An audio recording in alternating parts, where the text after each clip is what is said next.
مسجد کے جس کا قیام مسجد نبوی شریف سے بھی پہلے ہوا تھا، اس مسجد کی تاریخ بھی آپ کو بتاتے ہیں، اس مسجد کی زیارت بھی آپ کو کراتے ہیں۔ پوری ویڈیو میں آپ بنے رہیے گا، بڑی خوبصورت تاریخ ہے اس مسجد کی۔ اس مسجد کا نام مسجد قباء ہے۔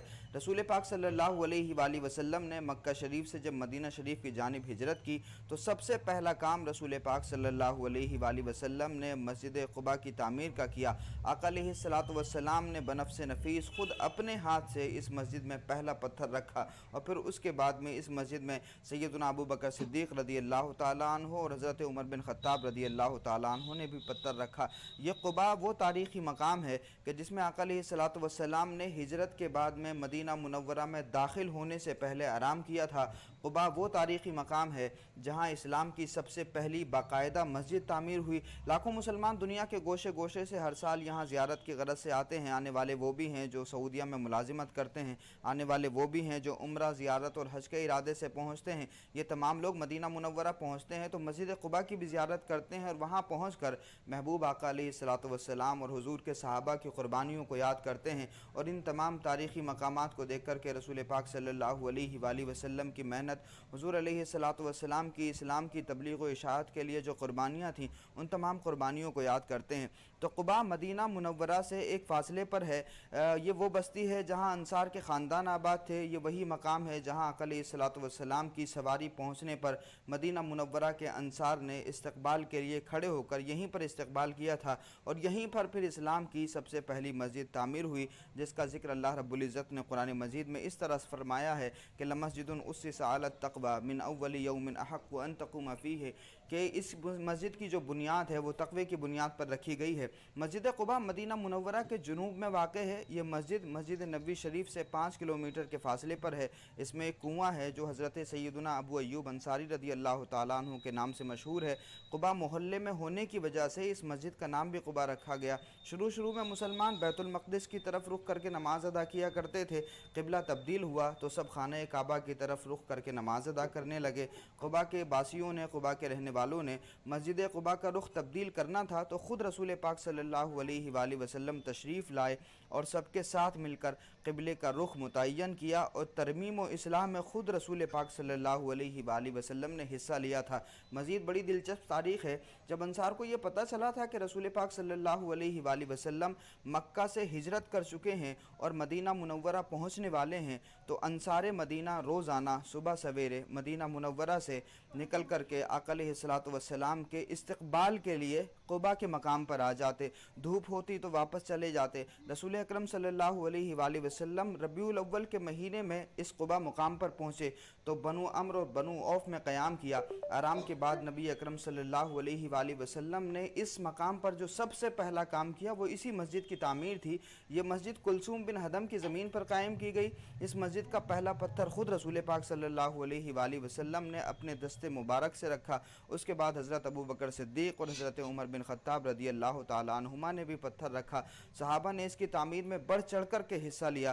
نبی اکرم صلی اللہ علیہ وآلہ وسلم خود بھی مسجد کی تعمیر کے لیے کام کرتے رہے۔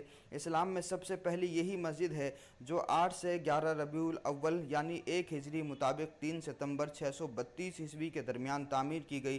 سورہ توبہ کی آیت نمبر 108 میں اسی مسجد کا ذکر کیا گیا ہے کہ جو مسجد اول روز سے تقوی پر قائم کی گئی تھی وہی اس کے لیے زیادہ موزوں ہے کہ تم اس میں عبادت کے لیے کھڑے ہو۔ اس میں ایسے لوگ ہیں جو پاک رہنا پسند کرتے ہیں اور اللہ کو پاکیزگی اختیار کرنے والے ہی پسند ہیں۔ یہ سورہ توبہ کی 108 نمبر آیت کا ترجمہ ہے۔ حضرت عبداللہ بن عمر رضی اللہ تعالیٰ عنہ سے روایت ہے، آقا علیہ الصلوۃ والسلام کا معمول تھا کہ مسجد کی زیارت کے لیے حضور کبھی سواری پر تشریف لاتے تھے اور کبھی پیدل تشریف لاتے تھے اور یہاں آ کر کے 2 رکعت نماز ادا کیا کرتے تھے۔ نبی کریم صلی اللہ علیہ وآلہ وسلم کا ارشاد ہے کہ جو شخص اپنے گھر سے وضو کر کے مسجد قباء میں 2 رکعت نماز ادا کرے تو اسے 1 عمرے کا ثواب ملے گا۔ اور ایک اور بڑی زبردست تاریخ ہے، منافقین نے اسی مسجد کے بالمقابل ایک مسجد تعمیر کی تھی اور انہوں نے رسول اللہ صلی اللہ علیہ وآلہ وسلم کو اس مسجد میں نماز ادا کرنے کی دعوت دی۔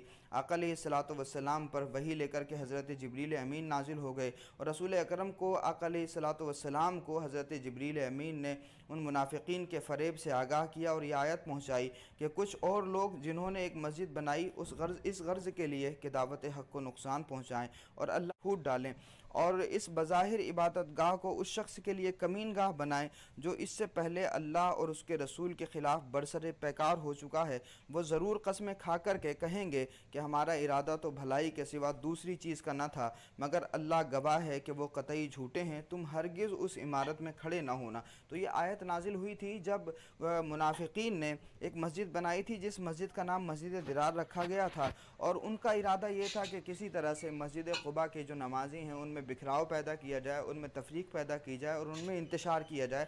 تو اسی ارادے سے، اسی غرض سے اس وقت کا جو بہت بڑا منافق تھا، اس منافق کے کہنے پر یہ مسجد بنائی گئی تھی، جس کا ذکر اللہ رب العزت نے خود قرآن مجید میں فرمایا کہ والذین اتخذوا مسجدا ضرارا وکفرا وتفریقا بین المؤمنین، اور اس میں قرآن مجید میں بیان کیا گیا کہ یہ مسلمانوں کو لڑانے کے لیے، کفر کو پھیلانے کے لیے یہ مسجد بنائی گئی ہے، اور پھر رسول پاک صلی اللہ علیہ وآلہ وسلم کو حکم دیا گیا کہ اس مسجد میں آگ لگا دیں، اس کو گرا دیں۔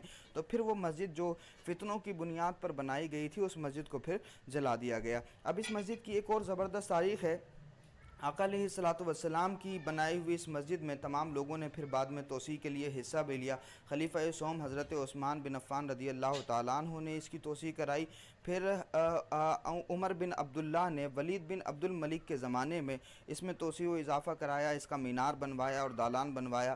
الموصل کے حکام میں سب سے پہلے جمال الدین الاصفہانی نے 555 ہجری میں مسجد قباء کی تجدید کرائی، پھر 671 ہجری میں تجدید ہوئی۔ آگے چل کر الناصر بن قدوان نے 733 ہجری میں تجدید کرائی۔ اسی طرح سے سعودی عہد میں مسجد قباء پر سب سے زیادہ توجہ دی گئی۔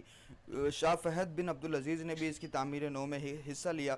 پھر اسی طرح سے الگ الگ زمانوں میں تمام حکمرانوں نے اس مسجد کی توسیع میں حصہ لیا، کیونکہ یہ تاریخی مسجد ہے۔ آپ دیکھ رہے ہیں اپنی اسکرین پر تمام لوگ یہاں پر نماز ادا کر رہے ہیں، کیونکہ اس مسجد میں نماز ادا کرنے کا ثواب، 2 رکعت نماز پڑھنے کا ثواب اللہ کے رسول کی حدیث کے مطابق ایک عمرے کے برابر ہے۔